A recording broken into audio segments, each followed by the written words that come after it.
I never thought a Christmas gift bag could be used as a weapon until my mother-in-law handed me one across the holiday table and smiled like she'd done me a favor. Looking back, I should have recognized the warning signs the moment we turned onto Birchwood Lane and my husband, David, gripped the steering wheel a little too tightly. 6 years of marriage and 6 Christmases at his family's house in Connecticut, and that particular knuckle-whitening grip had become as much a part of the holiday tradition as the wreath on the front door. "Mom's been in a weird mood lately," he said, which was his version of brace yourself. I looked out the window at the snow collecting on the manicured lawns and nodded, adjusting the casserole dish on my lap. I'd spent most of Friday making my grandmother's sweet potato gratin, the one with the rosemary and the brown Gruyere crust, the one my mother-in-law had never once acknowledged or tasted in 6 years of me bringing it. "She means well," he added. I didn't say anything. I'd stopped arguing with that particular sentence sometime around year 3. The house was already glowing when we pulled up, every window lit, pine garlands looped along the porch railing, the kind of Christmas card exterior that made strangers slow their cars to look. My mother-in-law had a gift for surfaces. She could arrange a scene like no one I'd ever met: the right candles, the right music drifting from the right speakers, the right smile deployed at the right moment. What she couldn't arrange, I'd learned, was her actual feelings about the woman her son had married. David's sister Nicole and her husband were already inside with their 2 girls, and his brother Kevin had driven up from New York with his wife Tara, who was 7 months pregnant and glowing in that effortless way that somehow made the whole room warmer. My mother-in-law met them both at the door with the kind of embraces that go on long enough to mean something. She met me with a cheek kiss and a once-over of the casserole dish. "You didn't have to," she said, already moving toward the kitchen. And somehow those 4 words managed to mean exactly the opposite. I set the dish on the counter and tried to find somewhere useful to be. The thing about my mother-in-law is that she's never been obviously cruel. There are no dramatic scenes, no screaming, no moments that play back clearly enough to quote to someone later. It's all in the margins. The way she directed every question about our life in Chicago to David, as though I weren't standing beside him. The way she'd say David mentioned before sharing something I'd told him in confidence, turning my own words into secondhand information in my own marriage. The way she referred to our apartment, the place David and I had built our life together over 6 years, as your place, never your home. Small things. The kind of things that, when described to a friend, sound like oversensitivity. The kind of things that accumulate quietly, until you realize one day, you've spent an entire holiday weekend trying to take up less space. I'd been carrying a manila folder in my purse for 22 days. I want to be clear about how I found what I found. It wasn't snooping. It wasn't jealousy or suspicion. It was a Tuesday afternoon in late November, and David had asked me to help him archive old emails before upgrading his laptop. He handed me the login, kissed me on the forehead, and went to take a shower. I was sorting through folders, moving things into archive, when I saw a thread I didn't recognize. The subject line was simply, David need to talk. The sender was my mother-in-law. The timestamp was 2 years ago. And the thread was 31 emails long. I sat very still for a long time after I finished reading. I printed them. All 31.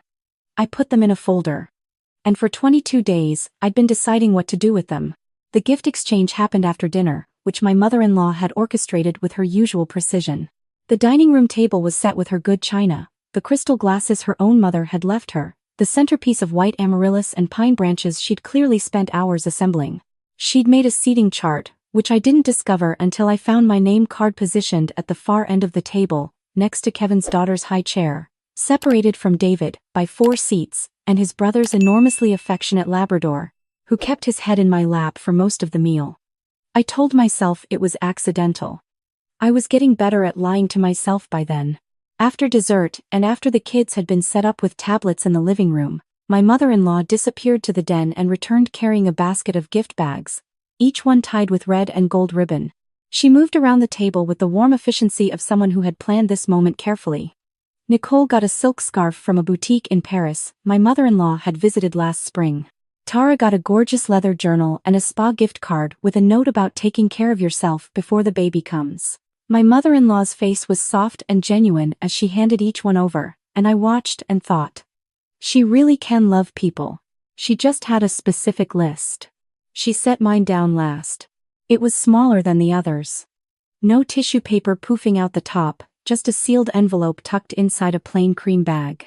I thought about this one a long time, my mother-in-law said, and her voice had that particular quality I'd come to recognize, the velvet tone she used when she was saying something that required a careful public performance. I only want what's best for my son. Everyone at the table went slightly still. David looked at her with a faint confusion. I reached into the bag and pulled out the envelope. Inside was a brochure. Pale blue. Professionally printed. Clarity Pathways. Life coaching for relationship transitions. And paperclip to the front was a handwritten note on her monogrammed stationery. I've enrolled you in the January session. First meeting is the 8th. I know things have been hard, and I think this will help you figure out what you really want. It's time to be honest with yourself and with David. I read it twice. The table was very quiet. Mom. David's voice came out low and careful. What is this? It's support, she said simply. I've been watching her struggle for 2 years now, David. I care about you too much to stay silent. She looked at me with an expression I can only describe as practiced compassion. There's no shame in admitting when you're not in the right place in your life. Nicole cleared her throat. Kevin shifted in his chair. Tara was looking at her dessert plate with tremendous focus. My father-in-law, who had been unusually quiet all evening, set down his coffee cup. I looked at my husband. He was doing the thing he always does when he doesn't know which way to move, very slightly frozen. Years of conditional love making every direction feel dangerous. And I thought about the 22 days I'd been carrying that folder. I thought about all the times I'd told myself, not yet. Wait for the right moment. I thought about the way David had been distant these past months, quieter than usual, looking at me sometimes across our kitchen with something I couldn't name. I reached into my bag. I want to show everyone something, I said. My voice was steadier than I expected. This really isn't the place, my mother-in-law said, and the velvet was gone from her voice now, replaced with something harder. We don't need to air personal.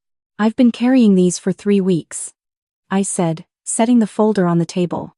And I've tried to think of every other way to handle this. I can't find one. David was looking at the folder. What is that? Do you remember, I said, keeping my eyes on him, about 8 months ago, when you told me you were worried about us? When you said you'd been feeling like I was pulling away, like I wasn't sure I wanted this life? He paused. Then he nodded slowly. Where did that idea come from? He glanced at his mother. It was a small glance, involuntary. But it told me everything I already knew. I opened the folder. The first email was dated 26 months ago, subject line, worried about David.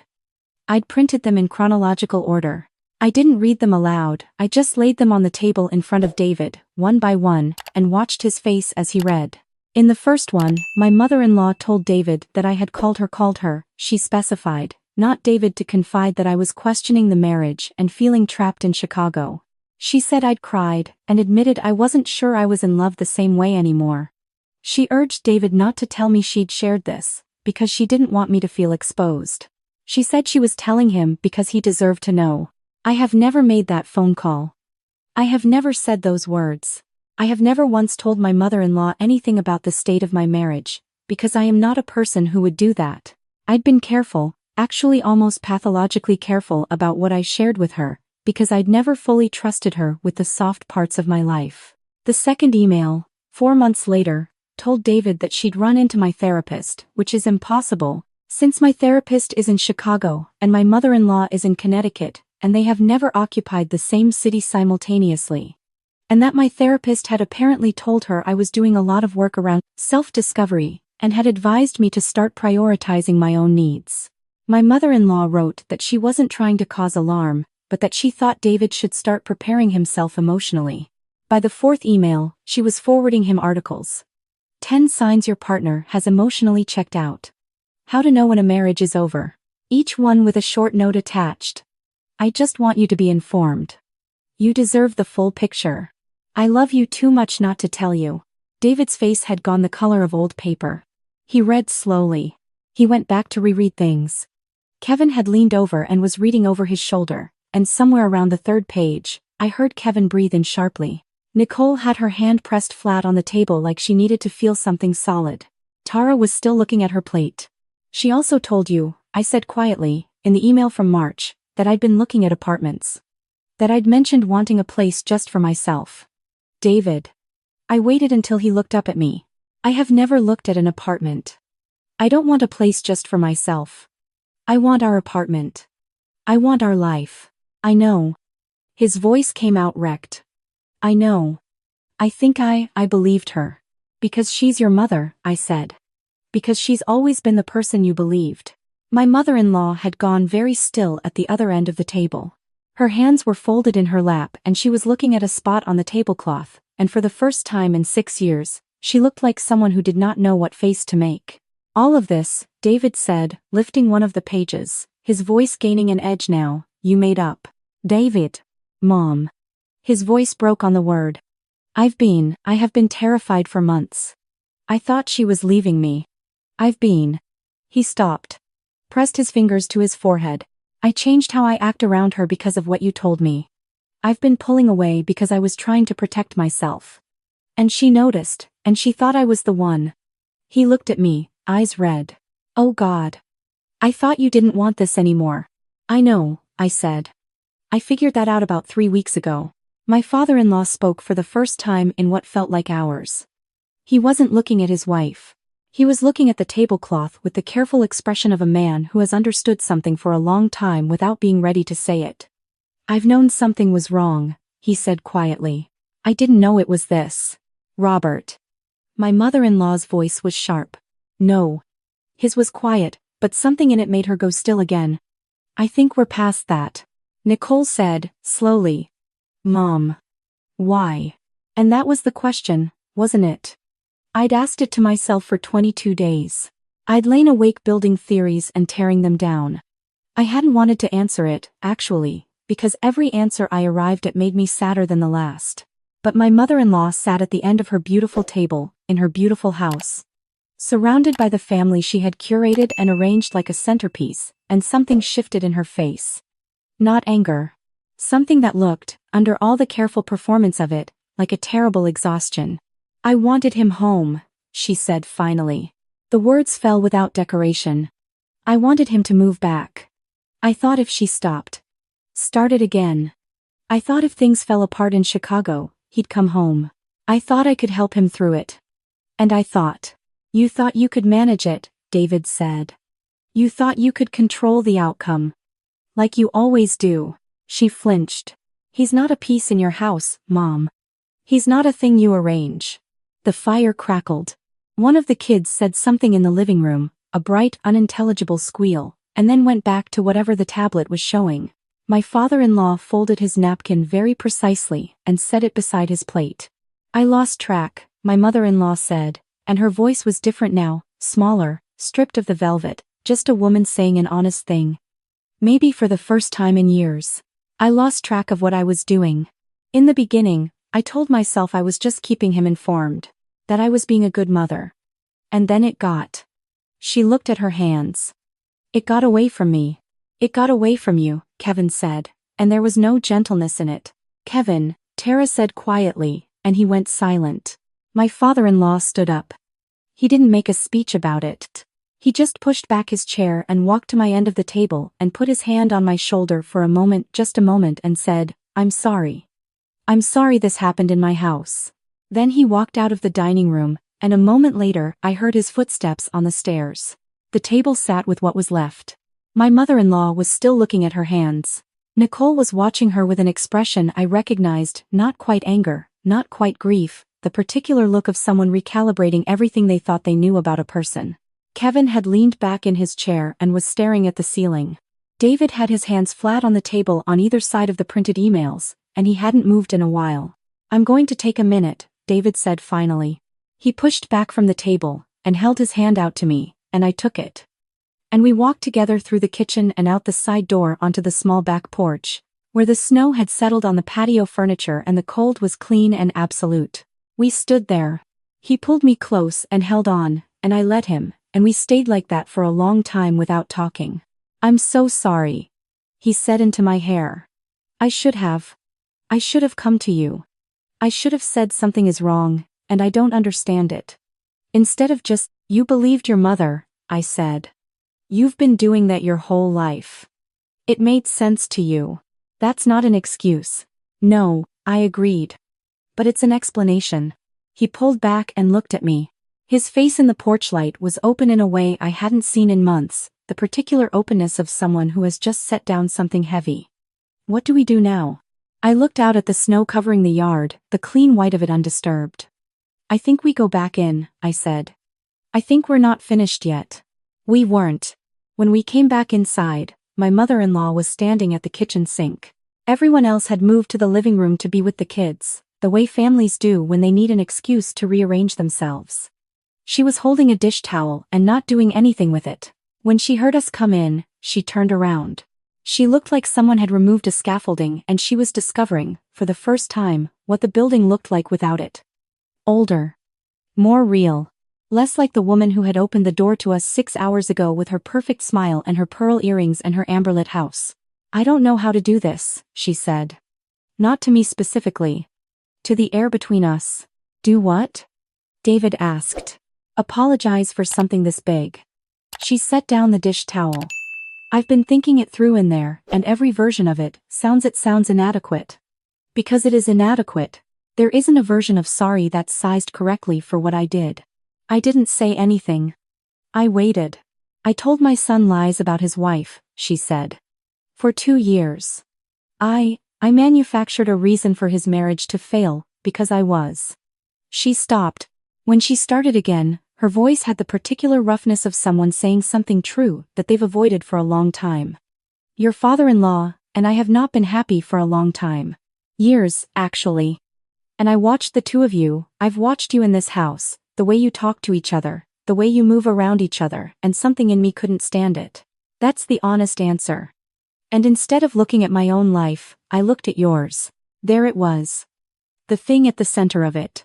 You were trying to pull down what we had, David said slowly, because you couldn't fix what you had. She didn't deny it. She just stood there and let it be true. I think, I said carefully, that we need to stop for tonight. I don't think any of us can get further tonight. She nodded. She looked like she'd aged something irreversible in the last hour. I'm not going to pretend this didn't happen, I said. And I'm not going to tell you we're fine. We're not fine. But I found the words slowly, testing their weight. I don't think you're only this. I think you did a terrible thing for human reasons. And I think there's something on the other side of this, if you're willing to do the work. She looked at me for a long moment. Her eyes were red and her mascara had migrated, and she looked nothing like the woman in the amber-lit living room from 6 hours ago. I don't deserve that kind of grace from you, she said. No, I said. You don't. I'm offering it anyway. Christmas morning was quiet. My father-in-law made coffee at 6 a.m. and we sat at the kitchen table together while the house was still sleeping. He was a man of few words, always had been. But he had the gift of comfortable silence. At some point, he said, "She's not a bad person." And then, "But she's done some bad things." And then, "So have I." By staying quiet. He wrapped his hands around his mug. I think this year is going to be hard. Yes, I said. But probably necessary. Yes, I said again. When the kids came running downstairs at 7:30 and the house filled up with the noise and warmth of Christmas morning, something had shifted in the architecture of things. The shift was not clean or neat. My mother-in-law moved through the morning with a careful quietness, filling stockings and cutting cinnamon rolls and handing things to grandchildren, and I watched her and thought, she is not the villain of this.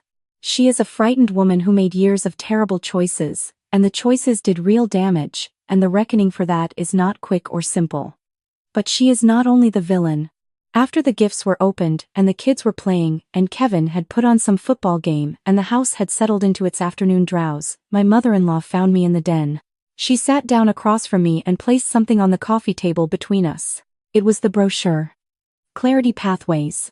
The one she'd given me last night. I already called and canceled your enrollment, she said. Obviously. Then she paused. I kept the brochure because I think I might need it. I looked at her. Not because my marriage is something to be managed, she said carefully, like she was learning the difference as she spoke. But because I've been doing that managing, arranging, controlling for so long that I don't know how to stop. And apparently I've been doing damage with it that I couldn't even see. She folded her hands. I'd like to see it now. I didn't have anything simple to say to that. I was 35 years old and had spent 6 years on the outside edge of this family. And there was no fast road through that to wherever she was asking us to go. But I thought about my father-in-law making coffee in the silence of 6 a.m., and I thought about David's face on the back porch in the snow, and I thought about the particular feeling of putting something down that you've been carrying too long. Okay, I said. Not I forgive you. Not we're fine. Just, okay. Here. This is where we start. 2 months later, David and I sat in our therapist's office in Chicago, our couple's therapist, whose existence my mother-in-law had never actually known about because I'd stopped sharing soft things with her years ago. We'd been going for 6 weeks, which was something we probably should have done long before an envelope of printed emails became necessary. Our therapist asked us what had shifted. David thought for a moment. I stopped believing what I was told and started believing what I could see, he said. Which sounds obvious. But I'd been doing one and calling it the other for a long time. I thought about my mother-in-law, who had called me the week before to tell me she'd started her own therapy. She'd sounded uncertain on the phone, not performing the uncertainty, actually feeling it, and had said, "I'm not sure how to be in your life in a way that doesn't cause damage." And I'd said, "That's exactly the right question to start with." We weren't close. We were something more tentative and more honest than close, and I thought maybe, if we were careful, that could become something real. I thought about the manila folder. 22 days of carrying it, wondering when and whether and how. I'd been afraid, I realized, not of her. I was past being afraid of her, but of what the truth would cost us all.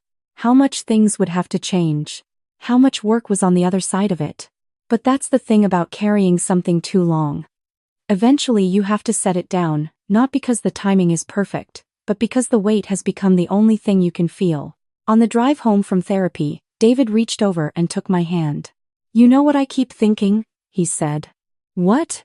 "I keep thinking about how many months I spent being distant, protecting myself from something that wasn't even real. And meanwhile, you were right there." He squeezed my hand. "Thinking I was the one pulling away. We were both grieving the same lie," I said. He nodded slowly. "What a waste." I looked out at the gray Chicago skyline. "Not entirely," I said. "We're here now."